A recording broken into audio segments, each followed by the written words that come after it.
Good morning, children. So next we will move to the seventh chapter, that is nothing but the civilizing the native and educating the nation. So civilizing the native and educating the nation. Now the British were worried about the educating the Indians because they have to get their works done.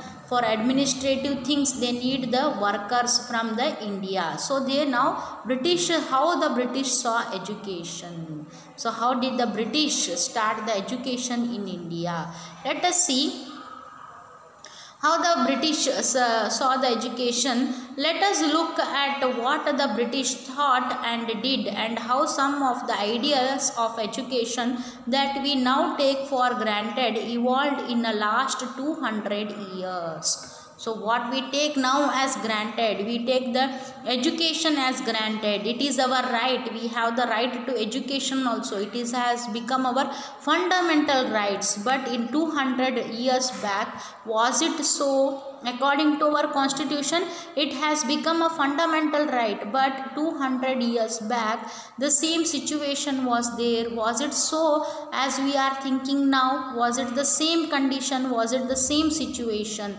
Let us see. In the process of this inquiry, we will also see how Indians reacted to the British ideas and how they developed their own views and about how Indians were to be educated. So William Jones learning Persian. So William Jones is learning the Persian in India. So here how the Indians reacted when they were told to learn the English, how they had reacted, and did they accept the ideas of the British, and how they developed it, their own views about how Indians were to be educated. So let us see the tradition of Orientalism. In 1783, a person named William Jones arrived in Calcutta. He had an appointment as a junior judge at the Supreme Court that the company had set up. So the company had set up the judge, Supreme Court in India at Calcutta, and he was working as a junior judge there. In addition to being an expert in law, Jones was a linguist. Means Jones was learning the languages. He was a linguist, right? According to learning the law, he was linguist also. He had studied Greek and Latin at Oxford, knew French and English. So he had learnt the Greek and Latin in the Oxford, and now he was interested to learn English. He was also knowing the languages of English and French. Now he wanted to learn another language. So he had picked up Arabic from a friend and had also learnt Persian. So he picked one Arabic person and now he learnt the Arabic language also from the Persian. He learnt the Persian language from an Arabic person. At Calcutta, he began spending many hours a day with Pandits who taught him the subtleties of the Sanskrit language, grammar and poetry. So what he did, he sat with lot of Pandits, right, in his room, and he learnt the language, Sanskrit language, grammar as well as the poetry. But he was a junior judge in Calcutta. Who was he? William Jones. He was a linguist. He was also a junior judge. He had learnt the Greek and Latin. Afterwards, what he did? He started learning. He learnt the Persian language from an Arabic person, and after that he learnt what? Sanskrit language, grammar and poetry from the Pandits. Now let us see. Soon he was studying ancient Indian texts on law, philosophy, religion, politics, morality, arithmetic, medicines and other sciences. So what he did, soon he started studying the ancient Indian textbooks on law, philosophy, religion, politics, morality, right, arithmetic, medicines and other sciences he started studying. Jones discovered that his interests were shared by many British officials living in Calcutta at that time. So Jones discovered what he discovered, that his interests were shared by many British officials who were living in Calcutta at that time. Englishmen like Henry Thomas, Colebrooke and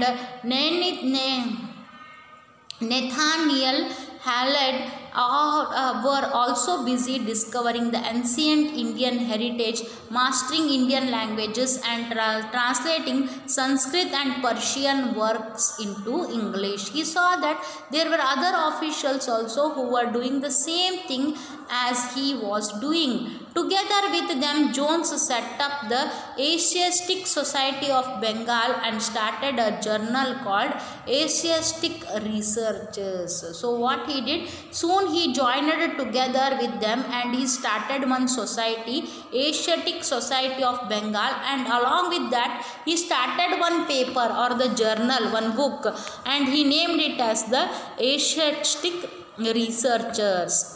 Let us see, Jones and Colebrooke came to represent a particular attitude towards India. So they were representing the same attitude towards the India. What was that? What they had shared? Let us see. They shared a deep respect for ancient cultures both of India and the West. So what happened? They had got a lot of respect. They were giving lot of respect for the Indian ancient cultures of the India and the West. Indian civilization, they felt, had attained its glory in the ancient past. So Indian civilization, what it had done, it had attained its glory in the ancient past. It had reached its glory in the ancient past, but had subsequently declined. But now it has subsequently declined, right? In order to understand India, it was necessary to discover the sacred and legal texts that were produced in the ancient period. So what they decided, that in order to understand the India, what was necessary for them? It was necessary for them to discover the India, old India, ancient India, where there were sacred textbooks and there were legal textbooks also present in those periods, in the old periods. For only those texts could reveal the real ideas and laws of the Hindus and Muslims. Only those textbooks could reveal what? Could reveal what were the real ideas of the Hindus and Muslims in the olden days, in the olden period. Only a new study of these texts could form the basis of the future development of India. He said that after studying these textbooks only, I can decide about the future developments of the India. So here what happened? Jones was a junior judge. Here he had come as a junior judge. He was appointed as a junior judge by the British. Right, here he had come to give the justice to the people in Calcutta, which is in the Bengal. So that time what happened? He was a linguist. He was studying different languages. He studied what? Greek and Latin. He was knowing English and French. He made one Arabic person as a friend and he learned Persian language. He called many Pandits and he started learning the Sanskrit language. Afterwards, he came to know that there were many British officials who were also keenly interested to learn about the ancient India, the laws, the cultures, the morality, the arithmetic, the mathematics, the laws, the philosophy of the other sciences of the Indian textbooks. So what they did, they created one society called the Asiatic Society and they started publishing one journal called the Asiatic Researchers. So soon Jones and Colebrooke came together to represent a particular attitude towards the India.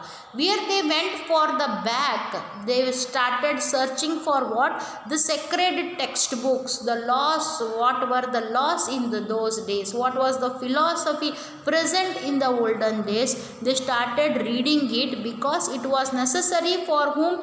For the development of both the Hindus as well as for the Muslims in India. So Jones and Colebrooke went to about discovering ancient texts, understanding their meaning, translating them and making their findings known to others. This project they believed would not only help the British learn from Indian culture, but it would also help Indians rediscover their own heritage.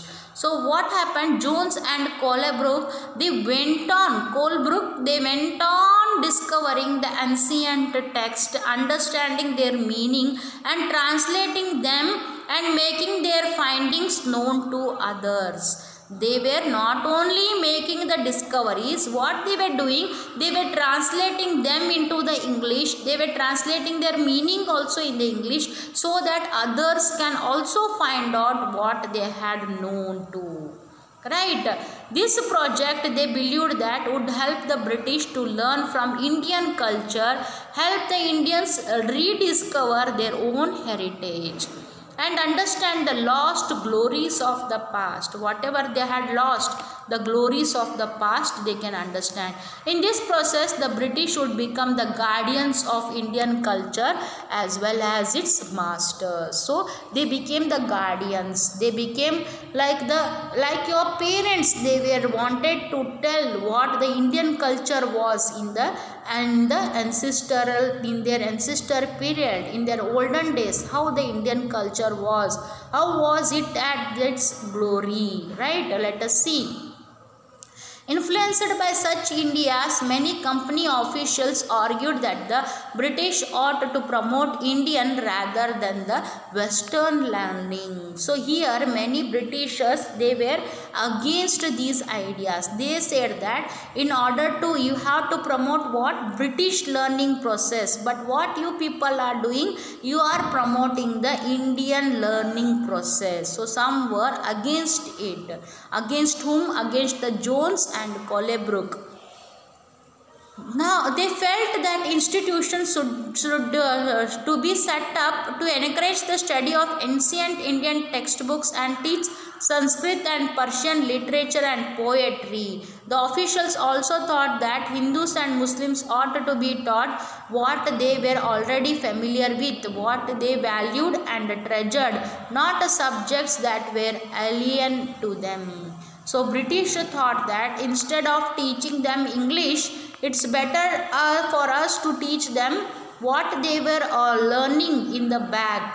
That is the Sanskrit language. Let the Sanskrit and Persian literatures we have to teach to the Hindus and Muslims rather than teaching an alien language, that is the English.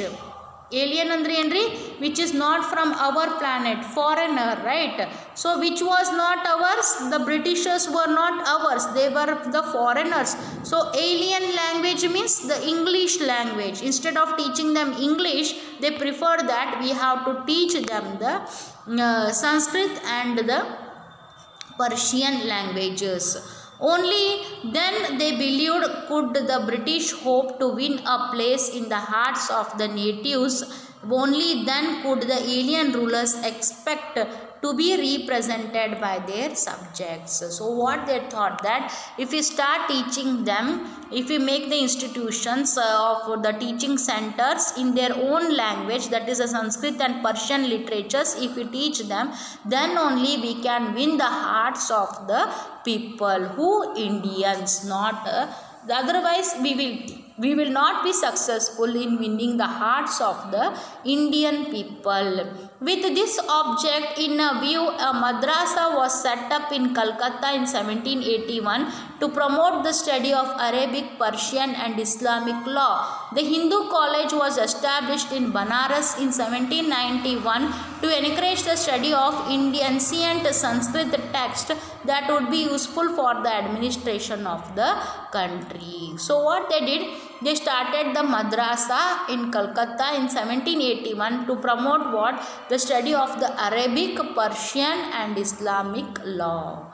ಇದನ್ನು promotions ಮಾಡಲಿಕ್ಕೆ, ಮುಸ್ಲಿಮ್ಸ್ನ satisfy ಮಾಡಲಿಕ್ಕೆ, ಅವರ ಹಾರ್ಟ್ಸನ್ನು ಗೆಲ್ಲಲಿಕ್ಕೆ ಏನು ಮಾಡಿದ್ರಿ, ಒಂದು ಮದ್ರಾಸಾನ setup ಮಾಡಿದ್ರು ಕಲ್ಕತ್ತಾದಾಗ 1781 ಒಳಗೆ. To promote what, to promote the study of the Arabic as well as the Islamic law. And they also started the Hindu college which was established in Banaras in 1791 to encourage what, to encourage the study of ancient Sanskrit texts that would be useful for the administration of the country. So here you can see monument to Warren Hastings by Richard Westmacott 1830, now in Victoria Memorial in Calcutta. This image represents how Orientalists thought of British power in India. You will notice that the majestic figure of Hastings, an enthusiastic supporter of the Orientalist, is placed between the standing figure of a Pandit on one side and a seated Munshi on the other side. Hastings and other Orientalists needed Indian scholars to teach them vernacular languages, tell them about local customs and laws, and help them translate and interpret ancient texts. Hastings took the initiative to set up the Calcutta Madrasa and believed that ancient customs of the country and Oriental learning ought to be the basis of the British rule in India.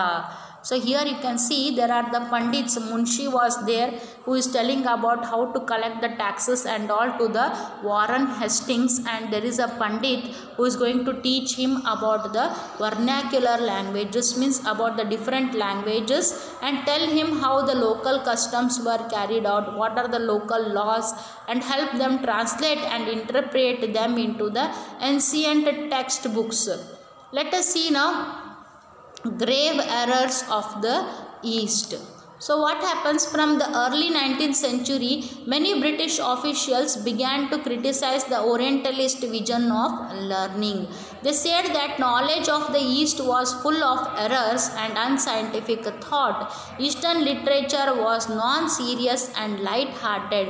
So they argued that it was wrong on the part of British to spend so much effort in encouraging the study of Arabic and Sanskrit language and literature. So here they are telling that from the early 19th century, British officials, they began to criticize the Orientalist vision of learning. Right, they said that the knowledge of the East was full of errors. It was not correct. It was an unscientific thoughts were there. Eastern literature was non-serious and light-hearted. It was not serious and it was light-hearted. So they argued that it was the wrong part of the British to spend lot of money and lot of efforts in encouraging the study of Arabic and Sanskrit language and the literature. Here they are telling that it is unscientific. What is the literature? Our literature is unscientific and it is full of errors. It is light-hearted. No serious things are there. Non-serious things are there. So we should not encourage the Indians to read the Sanskrit language or the Persian language or the literatures. James Mill was one of those who attacked the Orientalists. The British effort, he declared, should not be to teach what the natives wanted or what they respected in order to please them and win a place in their heart. The aim of education ought to be to teach what was useful and practical. So here James Mill, he attacked the Orientalists. He told them that you should not please them by teaching what they wanted, what they want to learn, what they respect. Don't teach them that in order to win their heart, but you have to teach them which is useful and which is practical also. So Indians should be made familiar with the scientific and technical advances that the West had made. So they should be taught familiar. They should be familiar with what? With the scientific things and technical advances that the West had made. Those advances, those techniques you should teach. rather than with the poetry and sacred literature of the Orient. Rather than the poetry and the sacred literature of Orient, let us with teaching them poetry and the sacred literatures, it's better that we teach them the what is practical and what is advanced technologies. Orientalists, those with the scholarly knowledge of the language and culture of Asia. So they were telling that what is the use of teaching them the knowledge, giving them the knowledge about the language and culture. Munshi, a person who can read, write and teach Persian. So that person was appointed. Vernacular, a term generally used to refer to a local language or a dialect as distinct from what is seen as the standard language. In a colonial countries like India, the British used the term to mark the difference between the local languages and everyday use and English, the language of the imperial masters. So vernacular language means the local languages. So now let us move here. So what they thought that rather than teaching them unscientific things, unscientific thoughts, right, rather than teaching them the poetry and sacred books and winning their hearts, it is better that it is the East, it is full of errors. Instead of following that, we have to teach them the useful things as well as what is practical, that we have to teach them. Right. By the 1830s, the attack on the Orientalists became sharper. So by 1830s, the attack was sharper. One of the most outspoken and influential of such critics of the time was Thomas Babington Macaulay. He saw India as an uncivilized country that needed to be civilized. He said that by 1830 that India is an uncivilized country. It is not, the country is not civilized, the people are not progressive here. So the critics, he started making the critics about it. He told that to the Thomas Babington Macaulay, he saw India as an uncivilized country and it need to be civilized. No branch of Eastern knowledge. So there is no branch of any Eastern language, according to him, could be compared to what England had produced. Who could declared Macaulay, that a single shelf of a good European library was worth the whole native literature of India and Arabia. So he is telling that we are a superior literature, we have a good literature. Our one single shelf of literature books is equal to what whole native of literature that India and Arabia is having. He urged that the British government in India stop wasting public money in promoting Oriental learning, for it was no practical use. He said that there is no any practical use of the Arabic learning as well as the Sanskrit learning. So it should stop utilizing the public money, wasting the public money on these learnings. With great energy and passion, Macaulay emphasized the need to teach the English language. So here the Macaulay is telling that the Indians should be taught which language? English language. Then only we can see there will be people, uncivilized people will become civilized. According to whom? According to the Macaulay. He felt that knowledge of English would allow Indians to read some of the finest literature the world had produced. It would make them aware of the developments in the Western science and philosophy. Here is telling that with the great energy and passion, Macaulay, he emphasized.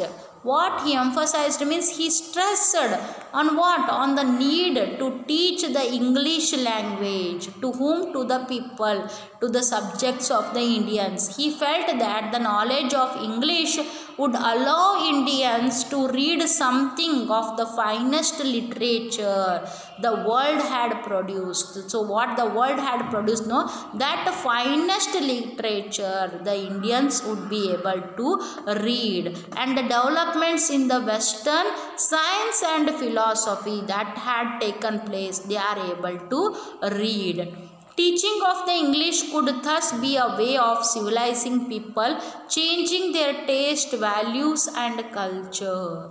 So according to him, he tells here, Macaulay is telling that it is the worth for teaching the English to whom? To the Indian people, making them civilized, changing their taste and values and culture.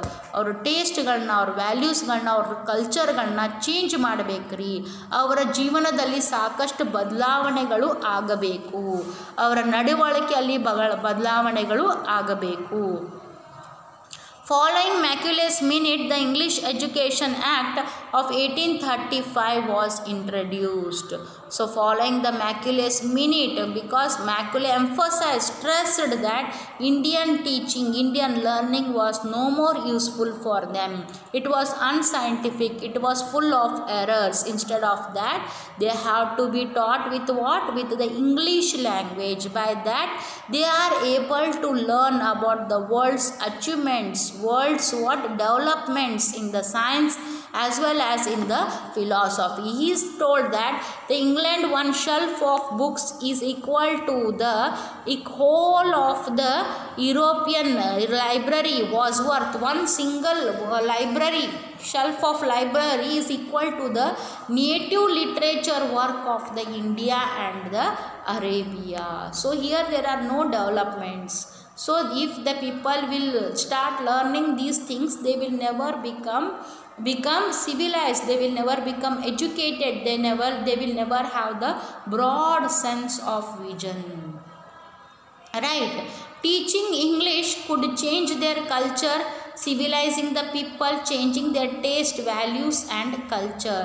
Following Macaulay's Minute, the English education, what it did, Education Act of 1835 was introduced. The decision was to make the English medium of instruction for higher education and to stop the promotion of Oriental institutions like the Calcutta, Madrasa and Banaras Sanskrit College.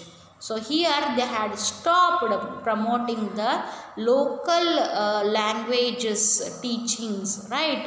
Here the decision was made that for higher education, English was the medium of higher education, and to stop the Oriental institutions like the Calcutta, Madrasa and Banaras Sanskrit colleges. These institutions were seen as temples of darkness that were falling of themselves into decay. English textbooks now began to be produced for schools. So what they told that these institutions are nothing but the temples of darkness, where you find darkness by reading it. You will not come to the light and you will be falling themselves into decay. Your life will be waste, your life will become decayed if you start following these things, right?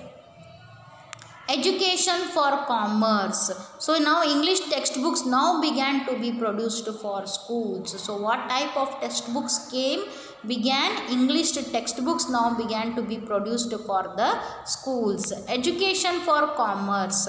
In 1854, the Court of Directors of the East India Company in London sent an educational dispatch to the Governor General in India, issued by Charles Wood, the President of the Board of Control of the company.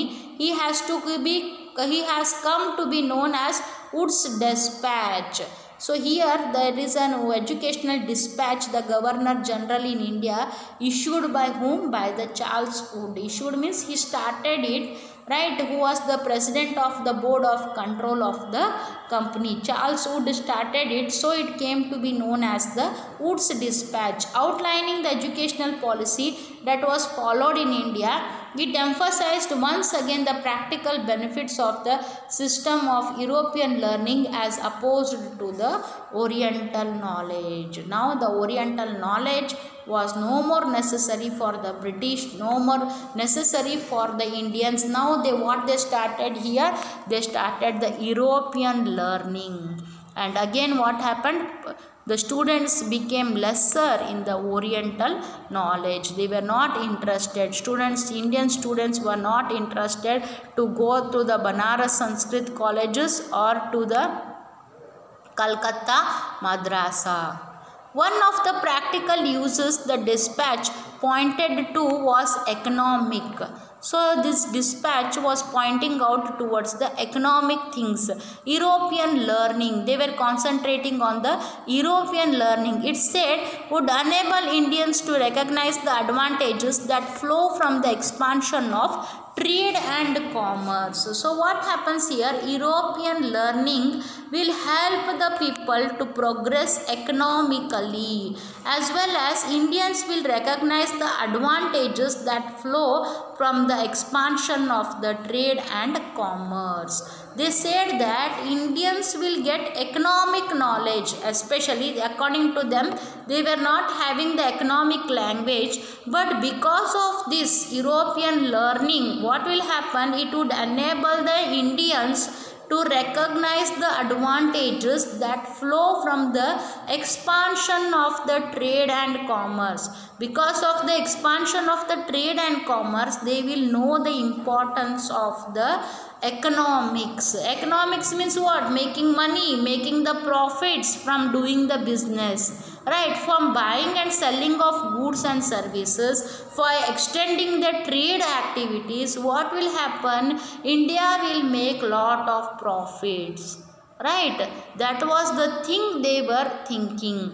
Introducing them to European ways of life would change their taste and desires and create a demand for British goods. So what happened? Introducing them to what? European ways of life, European cultures, European taste, European desires. What will happen? It will create a demand for the British goods, for Indians would begin to appreciate and buy the things that were produced in Europe. See here, so only we call this British people as the cunning fox. Education ಕೊಟ್ರಿ, ಯಾವ ರೀತಿ ಕೊಟ್ರಿ?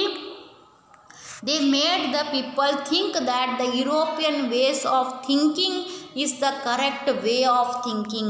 The desires, their tastes are good for the Indians. Then what happened? Automatically their Indians got their demand for the British goods and services increased in India, because Indians thought that they appreciated and they bought the things that were produced in the Europe. They thought, they started thinking that whatever the British tells, whatever the British learning, it is the good learning, it will produce, it will give us what?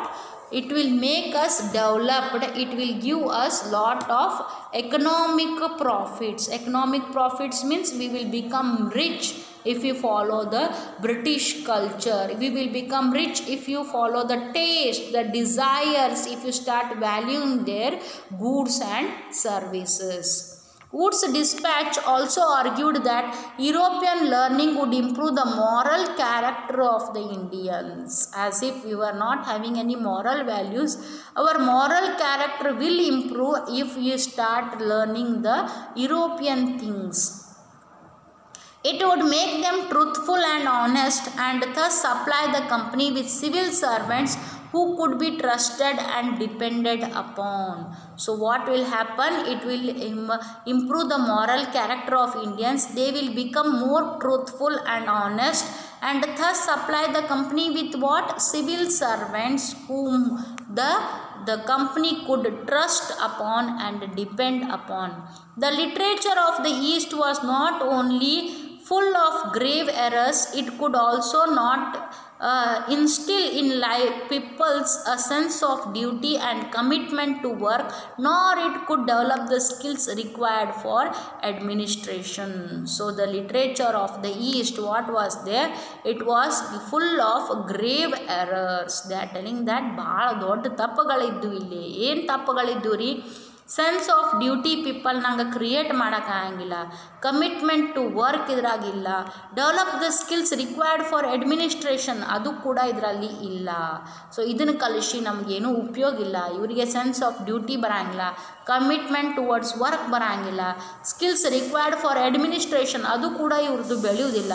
ಅದಕ್ಕೆ East literature we will not teach them, we will teach them what western literature, western learning process, that is nothing but the British learning process. Now till today we are doing the same thing, we are going with the British education.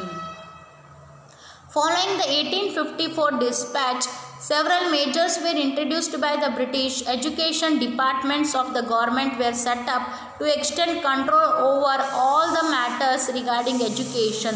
Steps were taken to establish a system of university education. In 1857, while the sepoys rose in revolt in Meerut and Delhi, university were being established in Calcutta, Madras and Bombay. So here they started the British education departments, British education centers, matters in order to extend control over the system of the university education. ಇಲ್ಲಿ ಏನು ಮಾಡಕತ್ರಿ, British ಎಜುಕೇಷನ್ಗಳನ್ನ ಸೆಂಟರ್ಸ್ಗಳನ್ನ setup ಮಾಡಲಿಕ್ಕೆ ಶುರು ಮಾಡಿದರು. ಕಾಲೇಜಸ್ನ, schools-na they started opening everywhere in India. In 1857 you saw there was a Sepoy revolt, there was a revolt of the Indians against the British government, the Sepoys revolt we saw. That time what happened in Calcutta, Madras and Bombay, they were establishing the system of school education. Schools were started. Here you can see the schools building. An argument for European knowledge. Wood's dispatch of 1854 marked the final triumph of those who opposed Oriental learning. It stated, "We must emphatically declared that the education which we desire to see extended in India is that which has for its object the diffusion of the improved arts, services, philosophy and literature of Europe, in short European knowledge." So the Wood's dispatch in 1854, what it promoted? It promoted the European knowledge to our Indians, right, rather than Oriental learning, rather than their learning, their system of education. Our system of education was removed. That was Oriental learning, learning about the arts, literature, right, of the Arabic, which was there in the Persian language, which was there in the Sanskrit language for Hindus, that were all closed. And now all the people of India were forced to go to the schools, education centers of the British learning process, right. This is how the British were able to control the India and also make ourselves what dependent on the English language, right. They wanted the civil servants working in the English department. For that sake they wanted their accounting processes to be done. For that sake what they did, they removed our Oriental learning, because it was not telling, it was not teaching about the administration, nor it was teaching about the accounting process and all. So they stopped the Oriental learning and they started here what, which type of education? English education. Now let us see the demand for moral education. The arguments for practical education was strongly criticized by the Christian missionaries in India in the 19th century. The missionaries felt that the education should attempt to improve the moral character of the people. Morality could be improved only through Christian education. So they are telling that if the moral values you want to see the improvement, it is only possible through who? Through the Christian education.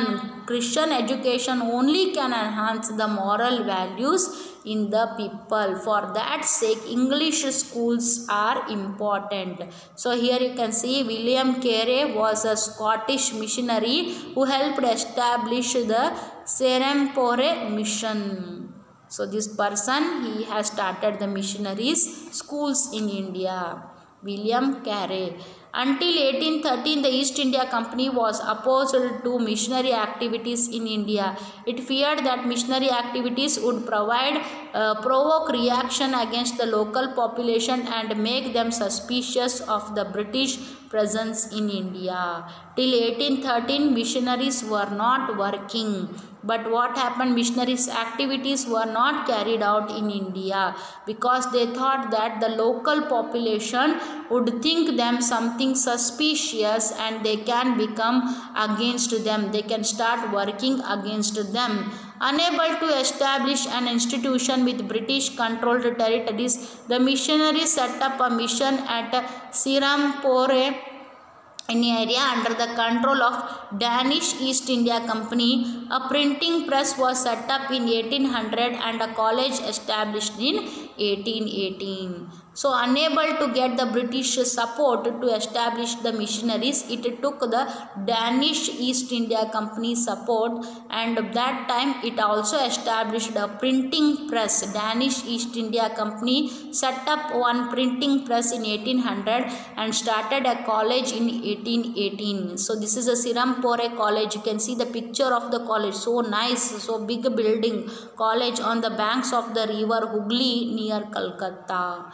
So on the banks of the river Hooghly near Calcutta, you are seeing such a big college, right?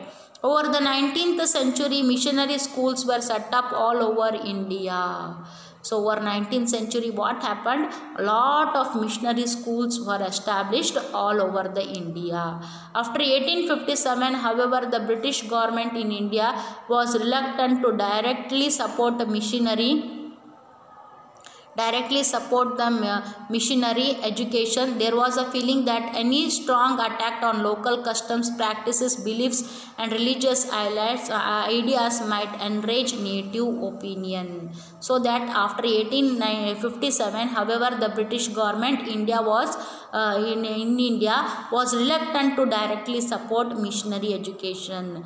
But what happened? There was a strong feeling that if they support the local customs, practices and beliefs and religious ideas, then might enrage native opinions. If they are not supporting them, then what will happen?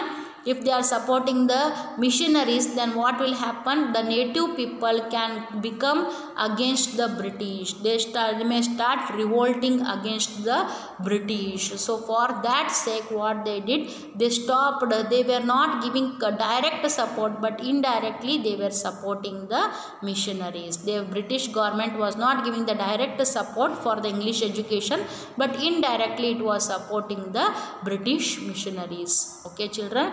In the next class, what we'll see what happened to the local schools, what happened to our Indian schools, that we will study it in the next chapter, next class. Okay, children.